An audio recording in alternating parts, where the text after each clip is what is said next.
আমাদের দেশে রোজায় যে ধরনের ইফতার তৈরি হয় সেগুলোর বেশিরভাগই ভাজাপোড়া। ভাজাপোড়ার সঙ্গে রয়েছে মৌসুমের বাহারি ফল, যার মধ্যে অন্যতম তরমুজ।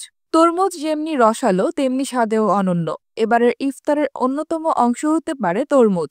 সারাদিন রোজা রাখার পর শরীরে পানির ঘাটতি দেখা দেয়, যার ফলে ইফতারে আমাদের পুষ্টিকর খাদ্য নির্বাচন করতে হয়। তরমুজে পানির ঘাটতি পূরণের সঙ্গে পুষ্টি ঘাটতিও পূরণ করবে।